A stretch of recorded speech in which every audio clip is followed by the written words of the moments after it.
Everyone, आज हम लोग पढ़ने जा रहे हैं ह्यूमन फिजियोलॉजी का नेक्स्ट चैप्टर, जिसमें चैप्टर 15 है एनसीईआरटी का, बॉडी फ्लूइड्स एंड सर्कुलेशन। तो बॉडी फ्लूइड्स और सर्कुलेशन है क्या? तो बॉडी फ्लूइड्स वो चीजें होती हैं जो हमारे बॉडी में किसी भी चीज को, जैसे न्यूट्रिशन हुआ, ऑक्सीजन हुआ, वेस्ट मटेरियल हुआ, वह एक पार्ट से दूसरे पार्ट तक पहुंचाती हैं। बॉडी फ्लूइड्स में जनरली हम जानते हैं कि चार होते हैं बॉडी फ्लूइड्स में, जैसे ब्लड में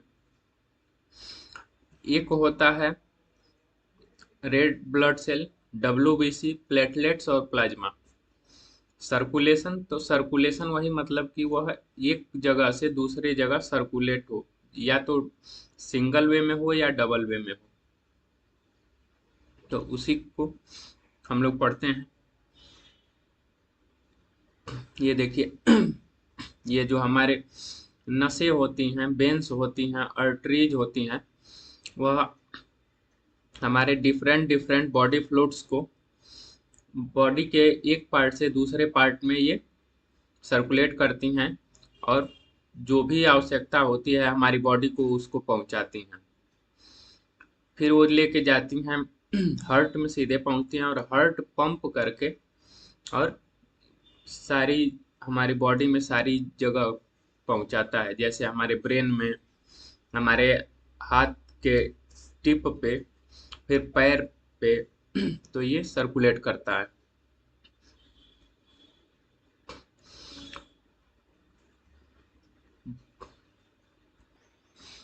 आपको पता होगा कि ब्लड के भी बिना कोई भी हमारा ऑर्गन काम नहीं कर सकता।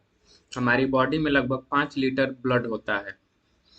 और एक और बात कि अब यहाँ से शुरू होता है कि आखिर ब्लड है क्या, जिसे हम लोग हिंदी में रक्त कहते हैं, खून कहते हैं, रुधिर कहते हैं।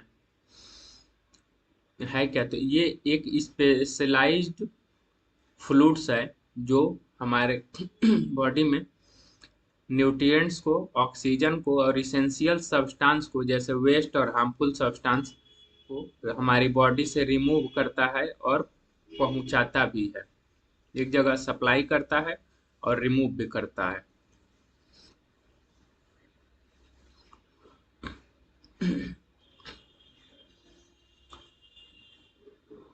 हेल्दी टिश्यू फंक्शन के लिए जहाँ पे ऑक्सीजन पहुंचाता है, पिछले चैप्टर में हम लोगों ने पढ़ा जिसमें था breathing and exchange of gases में, तो उसमें पूरा खेल ऑक्सीजन और CO2 का था। हमने बोर इफेक्ट पढ़ा, बाकी सारी चीजें हम लोगों ने पढ़ा। तो उसमें मेन कारण ब्लड का क्या था कि वो ऑक्सीजन पहुंचाता था। अब उसी के आगे हम लोग पढ़ना है कि उस ब्लड के कौन कौन से पार्ट हैं। वहां पे हीमोग्लोबिन, एक हीमोग्लोबिन 4 ऑक्सीजन को पकड़ के और लेके जाता था। तो उसका काम था लंग से बोल रहे हैं, हमारे बाहर से एक्सटर्नल से एक्सपायरेशन और इंस्पायरेशन कराना, साथ ही लंग्स के एल्वेओलाई से टिश्यू तक उसका पूरी जर्नी थी, और वहां से वो निकल जाता था बाहर, फिर आता था, और जिससे हमारी बॉडी को एटीपी मिलती है। और एटीपी कहाँ बनती है? एटीपी हमारी बनती है टिश्यू के अंदर, जो माइटोकॉन्ड्रिया होता है वहां पे जनरेट होता है, जिसको हम लोग बोलते हैं power house of the cell. अब ये ट्रांसपोर्ट नेसेसिटीज का क्या है आवश्यकता? Efficient mechanisms are essential for moving substance to and from cells. जो इफिशियंट मैकेनिज्म होता है, जैसे हमारी बॉडी का इंजाइम भी, कुछ इंजाइम्स भी होते हैं जो ब्लड में सेक्रेट होते हैं। जैसे अगर आपको कभी चोट लगा होगा तो एक्सटर्नल आपको इंट्रावेनस इंजेक्शन दिया जाता है। कुछ इंजेक्शन जो दिया जाता है वो मांस पे दिया जाता है, लेकिन कुछ इंजेक्शन ऐसे होते हैं कि जिसको तुरंत अगर पहुंचाना होता है हमारी बॉडी में, तुरंत इफेक्टिव जो होती हैं, तो उसको इंट्रावेनस इंजेक्शन बोलते हैं। जैसे हमारे वेन्स में लगाया जाता है कि वो बॉडी ब्लड के थ्रू तुरंत सर्कुलेट करके जहाँ जाना हो जल्दी से पहुंच जाए। तो वही बोला है कि टू एंड फ्रॉम सेल्स, पास आना और दूर जाना। सिंपल ऑर्गेनिजम्स स्पॉन्जेज और सिलेंट्रेट्स सर्कुलेट करते हैं वाटर को through body cavities for substance exchange. Simple organism जैसे हम लोगों ने कहा जिसमें टिश्यू लेवल ऑफ ऑर्गेनाइजेशन नहीं था, सेलुलर लेवल ऑफ ऑर्गेनाइजेशन और टिश्यू लेवल ऑफ ऑर्गेनाइजेशन जिसमें था, उसमें केवल वाटर सर्कुलेट होता था जिसके थ्रू हमारी बॉडी, उनकी बॉडी के डिफरेंट वेस्ट मटेरियल और इसेंशियल मटेरियल जैसे ऑक्सीजन और सारी चीज़ें सप्लाई, जैसे फूड का इंजेक्शन भी उसी के थ्रू होता था तो होता था। ये इस सिंपल ऑर्गेनिजम्स में आते हैं। कॉम्प्लेक्स ऑर्गेनिज्म, तो कॉम्प्लेक्स ऑर्गेनिज्म में क्या होता है कि अब टिश्यू भी इन्वॉल्व होने लगे, टिश्यू के बाद ऑर्गन बन गए, ऑर्गन इन्वॉल्व होने लगे। वहाँ केवल एक चैम्बर था, एक जगह गया चला आया, इसीलिए वो सिंपल है। और हमारे में क्या है कि हर जगह हार्ट में जाएगा, हार्ट से लंग में जाएगा, लंग्स के थ्रू ब्रेन में जाएगा, हर जगह सप्लाई होता है। वहाँ क्या था कि एक तरफ से वाटर आया और ऑस्टिया के थ्रू आया, ऑस्कुलम के थ्रू निकल गया। लेकिन हायर ऑर्गेनिज्म में अब डिफरेंट ऑर्गन्स इंक्लूड हो गए। अब डिफरेंट ऑर्गन्स इंक्लूड हो गए तो सप्लाई भी ज़्यादा चाहिए, जल्दी चाहिए, और उसके लिए डिफरेंट डिफरेंट चैनल से होके, डिफरेंट डिफरेंट ऑर्गन से होके सर्कुलेट करना पड़ेगा। और जब चैनल ज़्यादा होते हैं किसी भी चीज़ में, जब चैनल ज़्यादा हो जाते हैं कॉम्प्लेक्स ऑर्गेनिजम्स में, तो उसमें क्या होता है कि वहाँ पे हमें बैरियर भी लगाने पड़ते हैं कि कोई भी किसी भी ऑर्गन में ना चला जाए। जैसे हमारा हार्ट है तो उसमें अगर कुछ अनवांटेड चीज़ें चली जाती हैं तो उसके लिए दिक्कत हो जाती है। जैसे अगर हमारी बीपी, सोचिए केवल ब्लड प्रेशर अगर थोड़ा बहुत तेज हो जाए तो हमारा पूरा बॉडी मैकेनिज्म डिस्टर्ब हो जाता है, आदमी को गुस्सा आने लगता है, फिर वेन्स रप्चर होने लगती हैं। और ये कैसे होता है कि हमारी सोच से रिलेटेड जो चीज़ें होती हैं उससे हो जाती हैं, हमारे खान पान जो होता है, खान पान के अलग चीज़ खाने से और चेंज हो जाने से। इसीलिए ब्लड का बहुत इम्पोर्टेंस है। ज़्यादा हो गया तो ऑक्सीजन भी ज़्यादा आने लगेगा, कम हो गया तो ऑक्सीजन कम होगा, बॉडी कोलैप्स हो जाएगी। तो ब्लड के बारे में, the primary body fluids for transporting substance in most higher organism. Most higher organisms में बॉडी ब्लड ही जो है प्राइमरी बॉडी फ्लूइड्स है जो ट्रांसपोर्ट करता है डिफरेंट डिफरेंट सब्सटेंस को ऑर्गेनिज्म में। अब लिम्फ क्या है? Lymph another body fluid that assist in transporting certain substance। मैंने आपको पिछले लेक्चर में पढ़ाया है, पिछले चैप्टर में, कि हमारी बॉडी और नेचर ये हमेशा दो ऑप्शन लेके चलते हैं किसी भी चीज़ के लिए, कि अगर एक कोलैप्स हो गया तो दूसरे से काम कुछ समय के लिए चलता रहे।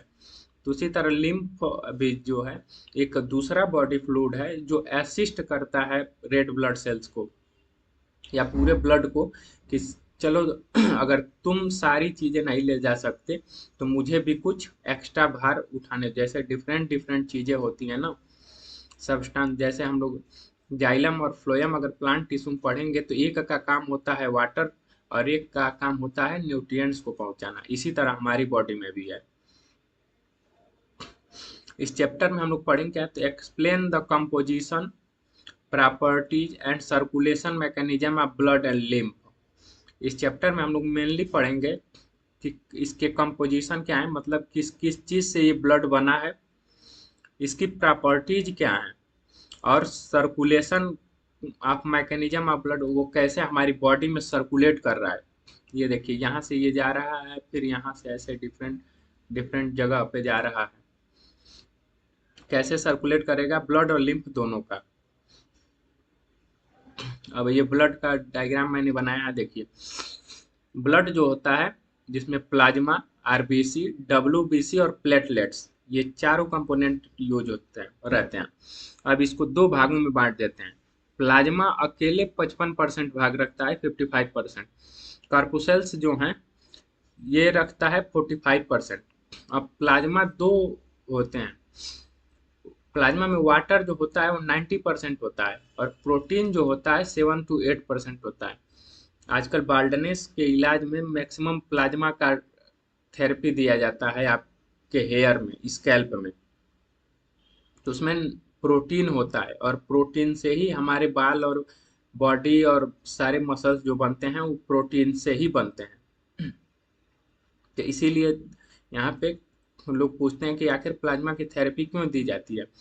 हमारे बॉडी से ब्लड निकाला जाता है, उससे डब्ल्यूबीसी, आरबीसी और प्लेटलेट को अलग किया जाता है, प्लाज्मा उसको अलग किया जाता है, और उसी प्लाज्मा को हमारी बॉडी में इंजेक्ट किया जाता है।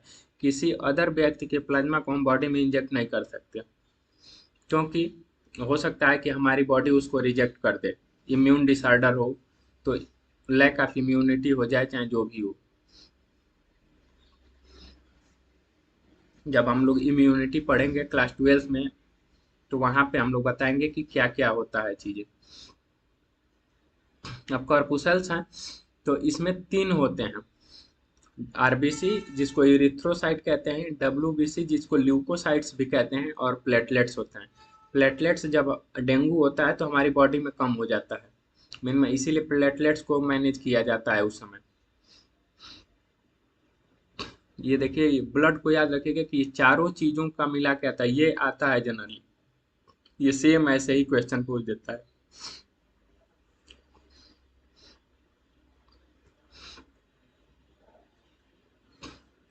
अब ब्लड पे हम लोग आते हैं कि व्हाट इज ब्लड। हम इसे कैसे डिफाइन करेंगे कि ब्लड है क्या। तो ब्लड एक special connective tissue, A special connective tissue with A fluid matrix plasma and formed element. एक स्पेशल कनेक्टिव टिश्यू है। कनेक्टिव टिश्यू मतलब कि एक बॉडी के एक पार्ट को दूसरे पार्ट से ये कनेक्ट करता है, जोड़ता है, जिसमें फ्लूइड मैट्रिक्स जैसे प्लाज्मा होता है और फॉर्म्ड एलिमेंट्स। मैंने बताया कि प्लाज्मा, प्लेटलेट, आरबीसी और डब्ल्यूबीसी, इन चारों को मिला के हम ब्लड कहते हैं। तो यहाँ प्लाज्मा अलग कर दिया, और फॉर्म्ड एलिमेंट मतलब वही कॉर्पुसल्स जिसे जो 45% था उसको यहाँ पे बताया है। अब प्लाज्मा कंपोजिशन क्या होता है, तो इसका कलर क्या होता है, स्ट्रा कलर। आप भूसा देखे होंगे, अगर आप गेहूं की बाली देखे होंगे तो वो स्ट्रा है। ये स्ट्रा प्लास्टिक वाली स्ट्रा नहीं होती है जिसे आप कोकोनट मिल्क पीते हैं या कोल्ड ड्रिंक्स पीते हैं, वो स्ट्रा मत मानिएगा, उसके डिफरेंट डिफरेंट कलर्स होते हैं। ये स्ट्रा भूसा वाला कलर है।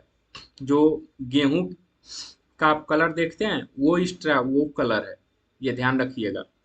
हल्का सा पीलापन, बहुत मिनिमम हल्का सा, वो चीजें हैं। विस्कस फ्लूइड होता है, थोड़ा सा गाढ़ा होता है। 55% ब्लड वॉल्यूम, इस 55% टोटल ब्लड के वॉल्यूम का 55% ये होता है, जिसमें 90% H2O होता है और 7 से 8% प्रोटीन होता है। ये देखिए मैंने वही कहा, 90 to 92% water, 6 to 8% protein. Major protein कौन कौन से होते हैं इसमें। मेजर प्रोटीन में आपके फाइब्रिनोजन होते हैं, जो ब्लड क्लॉटिंग के लिए जरूरत होता है। जैसे हमारी बॉडी में अगर कभी चोट लग जाती है तो ब्लड पूरा न निकल जाए, जनरली इंजरी के time, at the time of accident, mostly peoples are died due to lack of oxygen.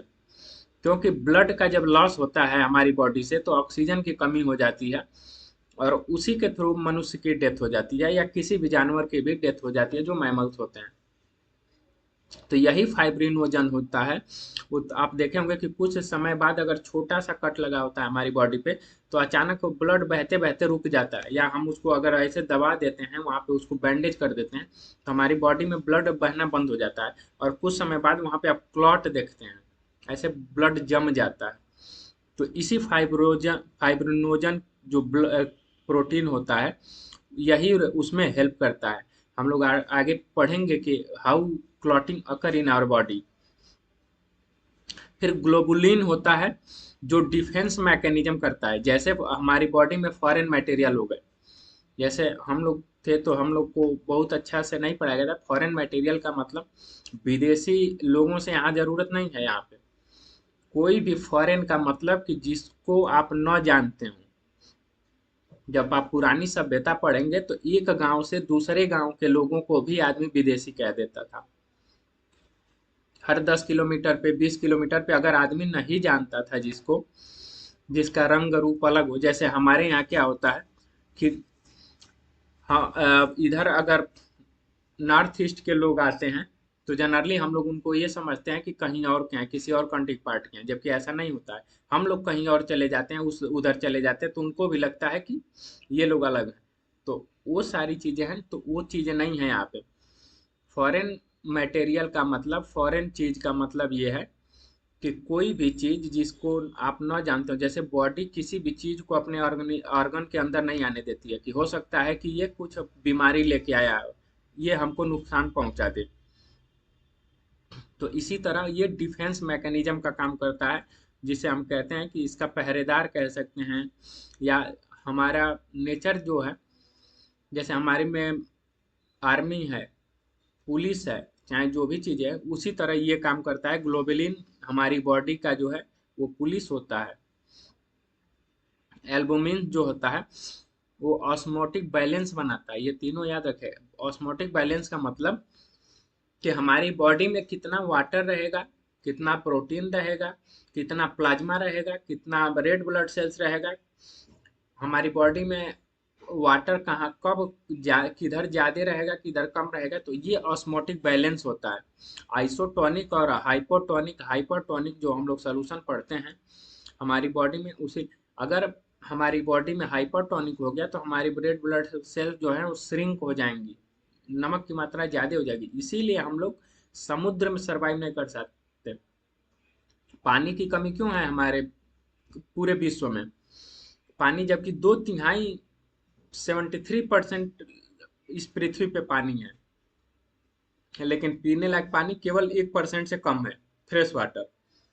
समुद्र वाले पानी में नमक पाया जाता है, अगर हम पियेंगे तो हमारी बॉडी से जो होगा वो वाटर को निकाल देगा। क्या करता है, हाइपोटोनिक होता है। हाइपोटोनिक अगर होगा तो वो सेल्स को बस्ट कर देगा। ज्यादा आप किसी चीज में कुछ चीजें भरेंगे तो ये ऑस्मोटिक बैलेंस दिखता है एल्बुमिन से। अदर प्लाज्मा कंपोनेंट्स क्या क्या होते हैं, जैसे मिनरल्स भी उसमें होते हैं। जो 2% यहाँ पे गैप दिख रहा है ना, 90 से 8 अगर जोड़ेंगे तो 98 आ रहा है, और 90 से 6 जोड़ेंगे तो 96 आ रहा है। तो जो 2 से 4% या 2-3% का गैप दिख रहा है इसमें, उसी 2-3% में सोडियम होता है, कैल्शियम होता है, मैग्नीशियम होता है, हाइड्रोजन कार्बोनेट होता है और क्लोराइड होता है। तो इसको ध्यान रखिएगा, ये छोटे छोटे माइक्रो न्यूट्रिएंट्स हैं, लेकिन बहुत इंपॉर्टेंट रोल करते हैं हमारी बॉडी में। अगर सोडियम कम हो गया तो आदमी पागल हो जाता है, उसको कुछ याद नहीं रहता है। सोडियम की कमी, अभी आप हॉस्पिटल्स में जाएंगे तो पता चलेगा कि अगर जिस व्यक्ति को सोडियम की कमी हो जाती है, जनरली ऑपरेटेड पर्सन्स में ये देखा जाता है कि ब्लड लॉस हो जाता है, उस समय सोडियम की कमी हो जाती है। और सोडियम की कमी होते ही वो आदमी अपना आपा खो बैठता है, उसको कुछ नहीं पता चलता है कि हम क्या कह रहे हैं। कभी वो पास्ट में वो चला जाता है, कभी वो फ्यूचर में एज्यूम करने लगता है, वो सामने के आदमी को पहचान नहीं पाता है। तो ये चीजें होती हैं। ग्लूकोज है, अमीनो एसिड्स है, lipids in transits. Amino acids generally हमारी बॉडी के ब्लॉक बिल्डिंग मटेरियल्स होते हैं। अब क्लॉटिंग फैक्टर, ये प्रेजेंट होता है प्लाज्मा में इनएक्टिव फॉर्म में। जैसे ये प्लाज्मा में प्रेजेंट होता है, ये नहीं कि अगर प्लाज्मा में है तो वहीं पे ब्लड को जमाने लगे, वहीं पे क्लॉटिंग करने लगे, नहीं। ये जब सेरम से मिलता है तब जाके वो उस अपना काम करता है, क्लॉट करता है। ये बिना क्लॉटिंग फैक्टर के जो प्रेजेंट होता है उसे हम लोग सेरम कहते हैं। वही सेरम जो हम इंजेक्ट कराते हैं, नहीं तो इंजेक्ट कराएंगे उसमें से ये आपका फाइब्रिनोजन निकाल दिया जाता है। प्लाज्मा जब इनएक्टिव फॉर्म में होता है बिना क्लॉटिंग फैक्टर के, यानी plasma without fibrinogen is called serum. बिना फाइब्रिनोजन के अगर प्लाज्मा है तो उसे हम लोग सेरम कहते हैं। ये क्लॉट नहीं करता है। तो वही अगर इसमें फाइब्रिनोजन हम जोड़ देंगे तो क्लॉट करने लगेगा।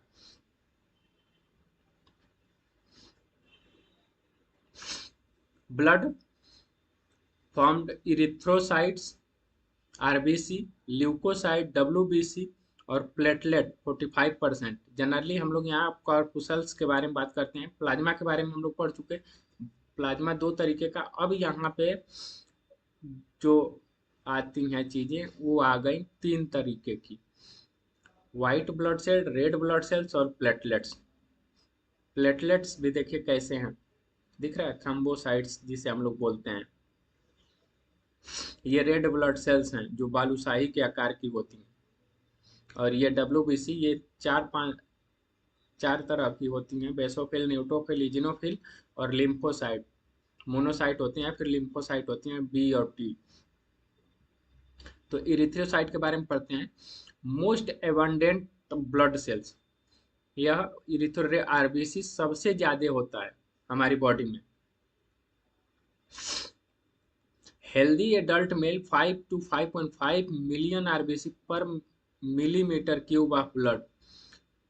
पर मिलीमीटर में ये 5 से यानी 50 से 55 लाख मिलियंस जो है, तो आप 50 से 55 लाख तक मान सकते हैं कि आरबीसी प्रेजेंट होता है पर मिलीमीटर क्यूब ऑफ ब्लड में।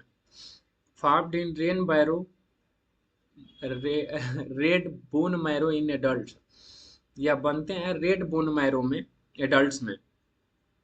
इसमें लैक न्यूक्लियस होता है most of them, biconcave shape होते हैं। मैंने कहा ना कि बालूशाही के आकार का, ये दोनों साइड से ऐसे चिपके हुए होते हैं, ऐसे धंसे हुए होते हैं, बाइकॉनकेव। ये कनकेव हो गया आपका, जबकि कैसे कह सकते हैं, हाँ ऐसे, ये देखिए ऐसे, ये बाइकॉनकेव हो गया, दोनों साइड से धंसा हुआ। कंटेन हीमोग्लोबिन, ये हीमोग्लोबिन रखते हैं, red iron containing protein giving RBC their colour. Haemoglobin ही है जो वो रेड आयरन पिगमेंट रखता है, कंटेनिंग प्रोटीन भी रखता है, जिस जो हमारी बॉडी को रेड कलर प्रोवाइड, मतलब खून को रेड कलर प्रोवाइड करता है। जैसे डिफरेंट आप देखेंगे, जैसे आपका, आप स्नेल्स में देखेंगे, आप एप्पल स्नेल में देखेंगे, उसमें उनका कलर जो होता है वो ब्लू कलर का होता है। डिफरेंट डिफरेंट में डिफरेंट कलर होते हैं।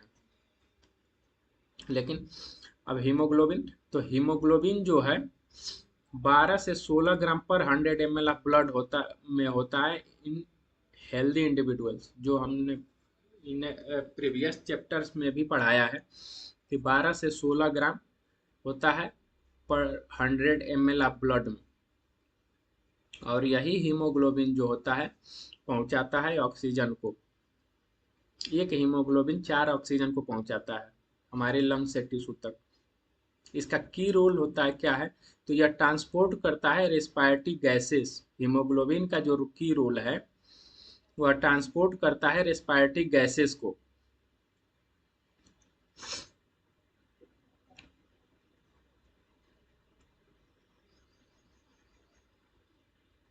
ये कंफ्यूजन हो जाएगा।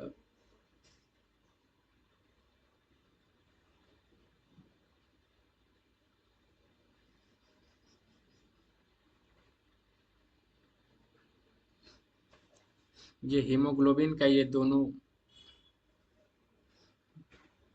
लाइन है। आरबीसी के लाइफ स्पान क्या होता है, एवरेज 120 डेज, यानी 4 महीने।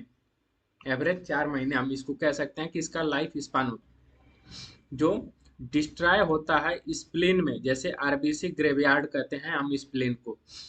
आरबीसी का कब्रगाह, जहाँ इसको दफनाया जाता है, जहाँ तुम ये जाके और मर जाता है आरबीसी।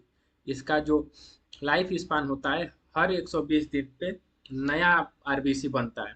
और ये बनता कहाँ है, रेड बोन मैरो में। रेड बोन मैरो कहाँ होता है, हड्डियों के अंदर। हमारी हड्डी है तो उसकी हड्डियों के अंदर बोन मैरो होता है। जो नॉनवेज खाते हैं उनको पता होगा कि ये किसकी बात हो रही है। तो रेड बोन मैरो के अंदर, उसी के अंदर बनता है हमारा आरबीसी। जनरली इसको आरबीसी की फैक्ट्री कह सकते हैं। और स्प्लीन को ग्रेवयार्ड कहते हैं कि जहाँ ये जाके और मरता है और फिर खत्म हो जाता है।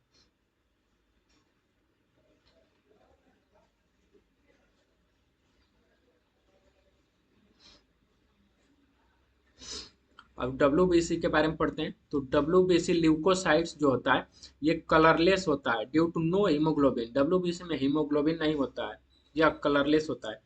तो आप पूछेंगे कि हमारी बॉडी का जब खून निकलता है तो उसके साथ तो सभी निकलते हैं।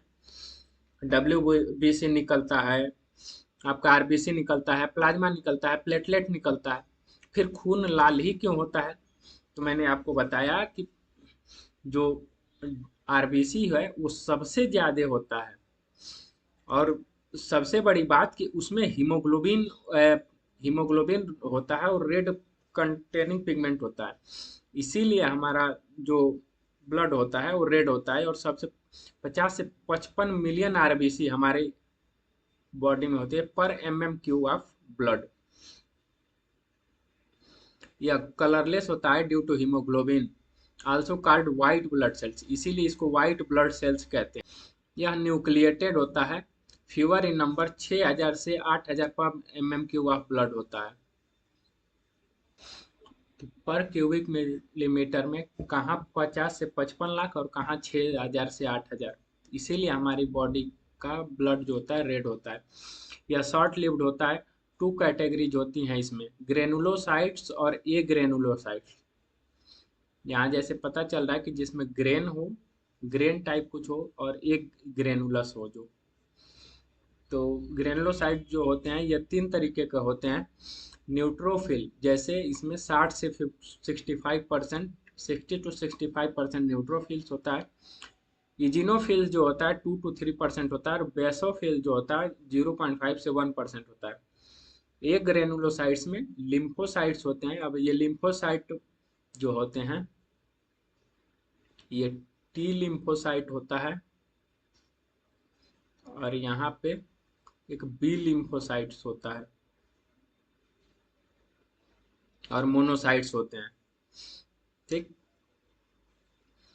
अब न्यूट्रोफिल्स जो होते हैं मोस्ट एबंडेंट पाए जाते हैं, ये वहाँ पे मैंने लिख दिया है कि आपको आसान रहेगा ऐसे। अगर आप इसको भूल जाते हैं तो आप इसको लिख के दीवार पे चिपका देंगे, ये टेबल और ये टेबल, तो आपको आरबीसी का मैक्सिमम क्वेश्चंस आ जाएंगे। जो कंफ्यूजन होता है परसेंटेज का जनरली पूछता है। मैंने देखिए जो जिस हिसाब से पाया जाता है उसी से हिसाब से लिखा है। एनईबी आप लिख सकते हैं, इसका अगर न्यूमोनिक बना सकते हैं कि नेब एट द अमाउंट के बेसिस पे कि किसमें ज्यादा होता है।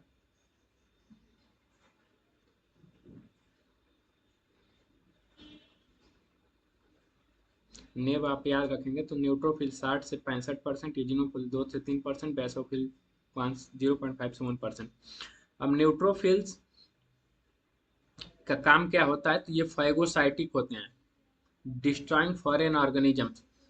ये फैगोसाइट्स का मतलब कि जो भी चीजें आती हैं बाहर की चीजें, वो जिन्हें इनगल्फ कर लेते हैं, खा लेते हैं, या उसको डिस्ट्रॉय कर देते हैं और फिर भेज देते हैं बाहर ब्लड के साथ कि इसको निकालो, ये खराब आदमी है। अब बेसोफिल का क्या होता है, तो ये सेक्रेट करता है हिस्टामिन को, सेरोटोनिन को और हिपैरिन को, जो इन्वॉल्व होते हैं इन्फ्लामेशन में। ये डिफेंस मैकेनिज्म की तरह काम करते हैं। एक बेसोडाइलेटर है, एक बेसोकंस्ट्रिक्टर है, और एक डिफेंस मैकेनिज्म का काम करता है कि कोई फॉरेन मटेरियल आया, न्यूट्रोफिल्स और मोनोसाइट्स उसको डिस्ट्रॉय किए, उसके बाद भी अगर कोई बच जाता है, तो जैसे अगर हमारी चींटी हमको अगर काटती है, कोई भी चीजें अगर देखेंगे तो आप अटैक करती है कोई चीजें, तो जो हमारी बॉडी होती है वहाँ की स्किन तुरंत तो इन्फ्लेमेबल होती, या तो जलने लगती है या फूल जाती है। उसका मेन कारण है कि उसके जो अंदर का चीजें हैं, खराब मटेरियल्स है, जैसे आपको टिड्डा बोल रहे हैं, आपको ततैया काटती है या आपको मच्छर काटता है तो वहाँ तुरंत फूल जाता है, वो डिफेंस मैकेनिज्म है।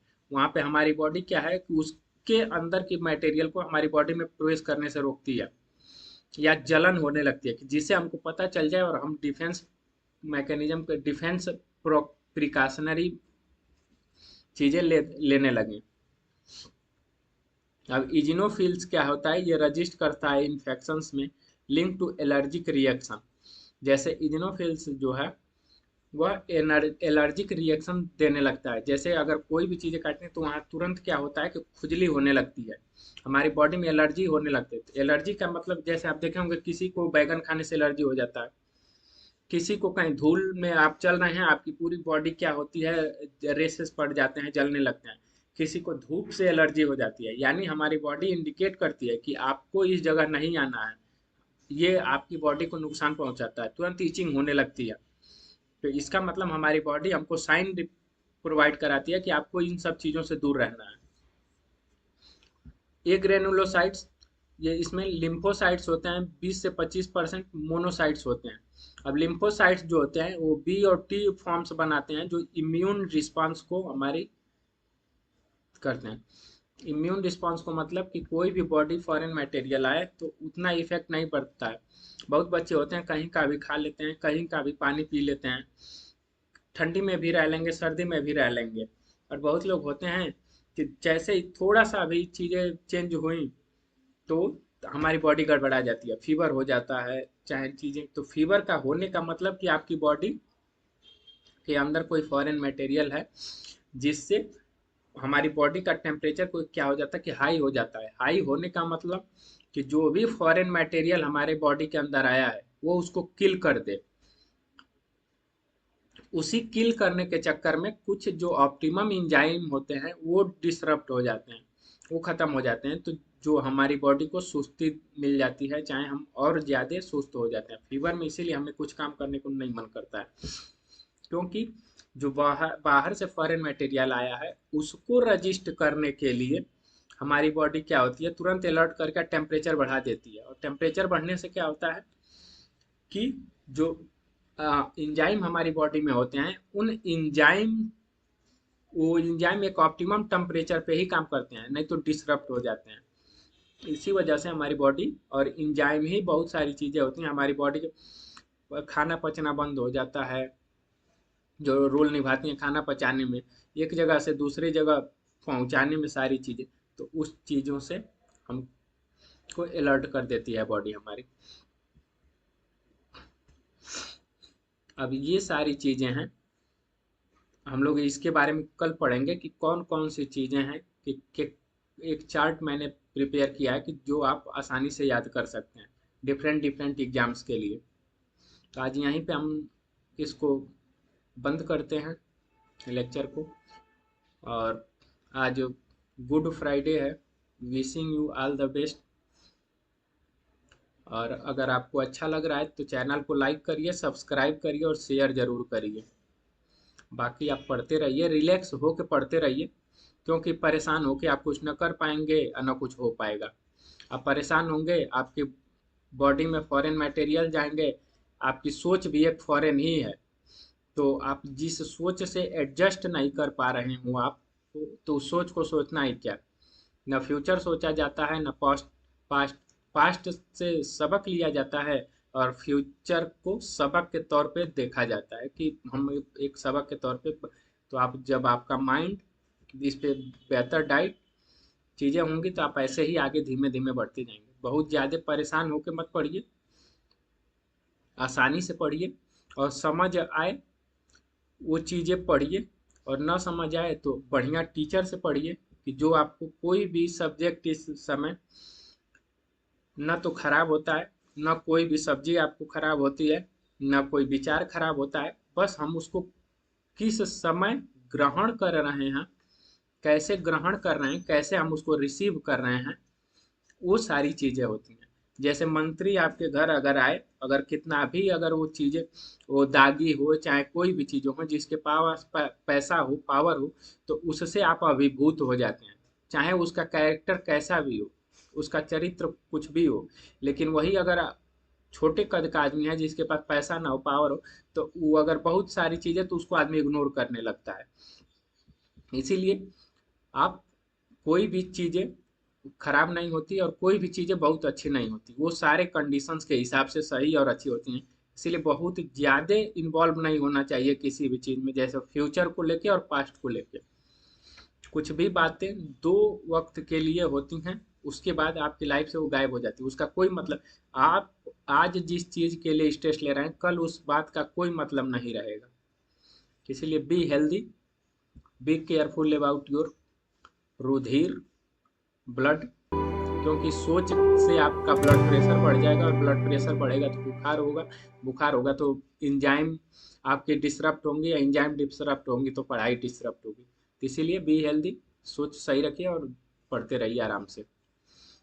Wishing you all the best और thank you for watching this video.